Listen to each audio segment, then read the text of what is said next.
Hi, my name is Nick Velicities, and I'm a chaplain, a local chaplain with local law enforcement, the fire district, and I serve the community at large as a chaplain as well. And I've been involved over the years with all kinds of cases involving teenagers, particularly cases where teenagers have taken their own lives. And that subject has interested me because as a parent of teenagers myself, those kinds of cases have deeply impacted me personally. So I am a parent of 3 teenagers. I have a 19-year-old, a 17-year-old, and a 13-year-old.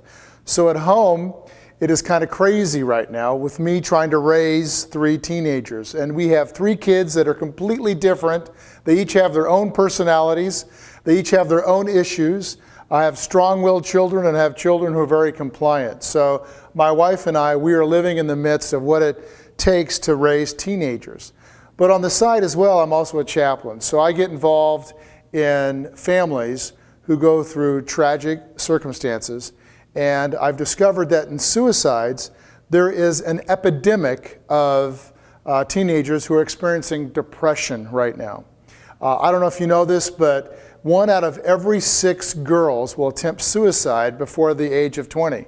1 out of every 11 boys will attempt suicide before the age of 20. Now that's just attempting suicide.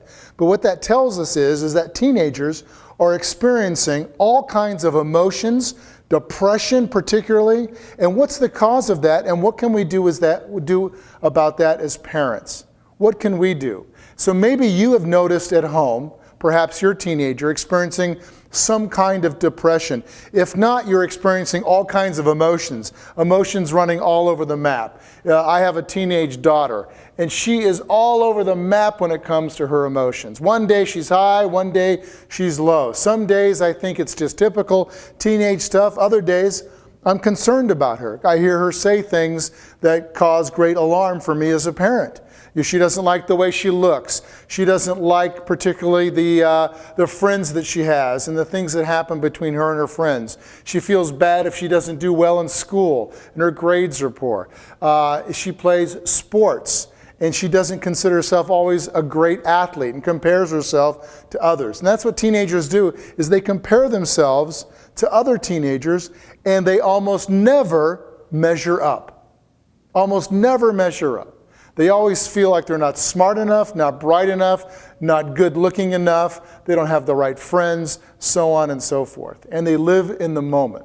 So I'd like to just mention a few things to help you as parents to recognize if your child is experiencing depression, and to also maybe come up with some tools that you can use to deal with any of your kids that are experiencing perhaps an emotional roller coaster. It may or may not be depression. It just may be an emotional roller coaster. And sometimes we don't know.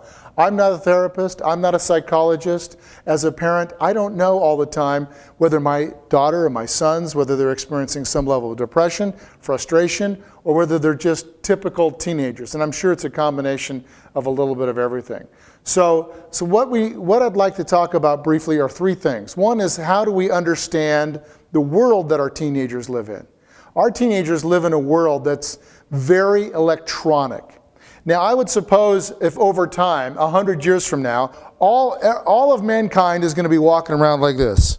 Their necks are going to be bent over and their faces are going to be down, because if you notice, teenagers, they're constantly looking down at some device, a smartphone, and they're texting. They never put a phone up to their ear, if you notice that. They always have it down in front of them, and they're always using their thumbs and they're texting. They have very little interaction personally, comparatively to years past when I grew up, where we didn't have all the electronics, and we interfaced with each other one-on-one. We talked to each other. We looked each other in the face. We laughed about things. Now, kids do some of that, yes, I agree, but a lot of their time is spent looking down into a smartphone, an iPod, an iPad, whoever, whatever, and they're communicating via electronics. So they live in a world where it's much more impersonal. So they don't have the benefit of relationships, of proximity, looking each other in the eye and communicating directly with one another. And that leaves them in a world that's much more lonelier than ever before. So when they experience typical things that teenagers do, like loneliness, it's compounded by the fact that they actually are lonely. They really are in a world where they're not relating directly with other human beings. And that's partly the world that they live in. They also live in a world where there's tremendous amounts of pressure. They have pressure from you as parents. They have pressure from teachers at school and school in general. They have pressure from coaches. They have pressure from those who say you're in a music class and you have a music teacher. Pressure to perform well. Performance is something that our kids are feeling a lot of pressure for. So they're feeling pressure from every angle. And that pressure is just a huge weight on them. And they don't know what to do with that pressure. And it manifests itself in ways that are hurtful, i.e. either addictions, could be when they find themselves feeling lonely. It compounds their loneliness because they feel like failures. They feel like they're not measuring up. They don't know what their future is going to look like. There's pressure on kids to attend certain colleges, to do well on their SAT scores, their ACT scores, their LMNOP tests, scores, and all that kind of stuff. It just mounts up, and they're feeling all that pressure. So that's part of the world that they live in. And they also live in a world where they don't know where they fit in. They don't know where they fit in with their friends all the time. They don't know where they fit in with the world. They don't envision a future for themselves as well. They don't know what their life is going to look like down the road. And so it compounds that idea of feeling lonely, feeling depressed, feeling all those emotions, because they live in the moment and they live in the now. It's all about today. So they can't picture a future. And that is a bad combination when they're experiencing loneliness, is when they don't picture a future, it leads to a deeper depression if they have a tendency to be depressed. It leads them down that road. So they don't know where they're going. The other thing we need to understand is their mind. And you've probably heard this before, but the teenage mind, literally the brain has not completely formed together. So you have the frontal lobes of the brain, of the teenage brain, if you can imagine, they're not connecting. And you might, as a parent at times, you might have said to yourself or said to your teenager, "What were you thinking?" They may have done something, then you're thinking to yourself, they're not even thinking. Well, the truth is, they're not thinking. The brain has not come together yet, and it takes scientists are saying that sometime in their 20s, as late as their early 30s, is when their brains fully come together so that they're reasoning in their mind. They're applying common sense in their life. And we don't see that in teenagers all the time. So it leads them to behaviors that are also detrimental to their personal health, i.e. addictions, depression, a lack of self-worth, and so on and so forth. And that's part of the world that they live in. So understanding their minds. They also, I said they mentioned they live in the now.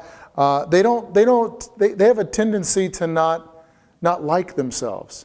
They don't like the way they look. They don't like the way they talk. They don't like the way they walk. They don't like the way they dress. They don't like the way they perform. They don't like the way you just fill in the blanks. So it's real easy for them to not like themselves. And we take that for granted because as adults, hopefully we've learned to come appreciate ourselves and who we are. We've found our place in life and we can appreciate that. Our kids, they don't know where they belong.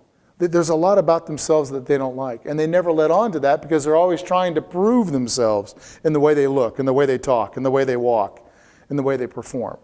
So they're trying really hard to perform and to give us an image that everything's good, that everything's okay, when in fact, it's not.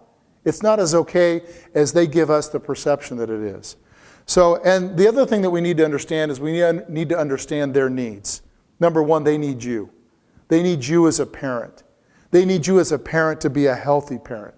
They need you as a parent. Your lobes have come together, so you need to be a person who is healthy. The best thing you can do for your teenager is to be a healthy person, to be in good relationships, and to have, if you're married, to have a good marriage. A father and a mother together demonstrating a good marriage together is one of the greatest things that you can give your teenager. If you're a single parent, you have a tremendous amount of responsibility and an extra weight to carry. But the same applies. You need to be a healthy person, both mentally, emotionally, and spiritually. Your kids need that. They need that from you. So don't forget to work on yourself. Don't forget to pay attention to yourself. Don't forget to apply all these things to yourself and to do whatever you can to be a healthy person. Our kids need respect. They need to know that we respect them. Obviously, they need to know that we love them. But respect is something that they value tremendously.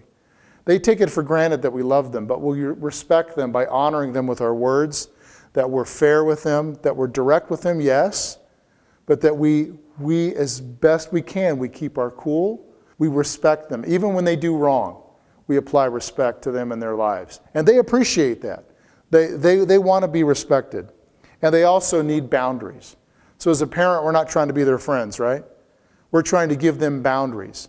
And you may not ever feel like you're a friend with your child, and that's okay, because we're not there to just be their friends. We're there to set them up to live a life where they're living a healthy life. And they need boundaries. And I tell parents all the time, there is a season while you're raising teenagers, it's a battle. It's a battle. It's hard work. There are no easy answers. You can listen to this talk that I'm giving or other talks that you give, and you'll get some techniques, you'll get some ideas, you'll get some encouragement, you might get some inspiration. But the bottom line is, day in and day out, it takes a lot of effort. And it's a good thing that we love our kids, right? It's a good thing we love them, because we're willing to do that. We're willing to put in a lot of effort to set up the boundaries and to make sure that they respect those boundaries. And when they violate those boundaries, that we have the endurance and we're able to hang in there and we're able to face them and confront them while we love them and make sure those boundaries are in place, because they need that. So don't ever give up on those boundaries. So I hope that you, as a parent, use this to help you along the way. Use your gut. Deep down, if you feel like something is wrong, then guess what? Something is probably wrong at home. It may be wrong with your child. So if you see them sleeping too much, or not eating, or eating too much, or they get so quiet, or they're distant, or they are manifesting themselves in other behaviors that you go, whoa, wait a minute, where did that come from? Those are all signs that your children are dealing with something internal and it's manifesting themselves. But pay close attention to their hearts. Pay close attention to their hearts. Come close to them. So what I would suggest to you is that you find time between now and next week and find a way to meet with your son or your daughter. Take them out to breakfast, take them for a walk. Find a time where you're not at odds, you're not giving them any kind of discipline. You just say, hey, can we go talk? And ask them some questions about themselves. Here's what I did with my daughter, just driving. This is one you might do when you're driving. We were driving, taking a long trip, and I want to help my daughter find a future. I want her to help her begin to envision a future. And so, and she doesn't know what she wants to be. She doesn't know what she wants to do. She doesn't know what college she wants to go to, even though she's surrounded by all kinds of people that seem to have figured that out. So I just asked her, on a scale of 1 to 10, I'm going to bring up certain careers. You tell me on a scale of 1 to 10 where they line up with regard to how you feel about them. So, we're driving along. Do you want to be a doctor? That's a 2. Do you want to be a nurse? That's a 2. Do you want to be a firefighter? Oh, that's a 1.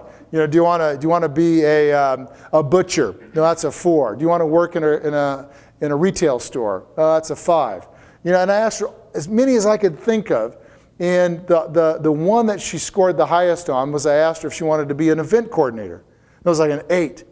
So that gave, right then and there, that has given us something to talk about from that point on. Every now and then that comes up. Hey, we go to a party, we go to some event, we talk about the event. And we talk about what she would do differently and how she would plan that. But that, for me as a parent, was a way that I can enter into her life and help her envision a future. So you might do something like that within a week with your son or daughter, because you are interested in their future. So help them. Sit down with them and maybe use that same thing. Ask them, what are you passionate about? Hey, let's talk about that. Let me mention some things, scale 1 to 10, so on and so forth, and do that. So as a parent, I just want to encourage you to pay close attention to your kids. Come close to them, stay close to them. Do not let them push you away. Do not mistake their behavior, Their typical behavior is, even though it feels like they're pushing you away, you stay close. Stay close to them. That counts for a lot when it comes to how they're forming their lives and their thoughts for the future, is that they just have a parent that's close to them. So come close, stay close, do everything you can to talk to them, and endure this. There is light at the end of the tunnel. They're not always going to be teenagers, hopefully. They may act like teenagers for a long time, but they won't always be teenagers, and you'll have life after teenager. So hang in there.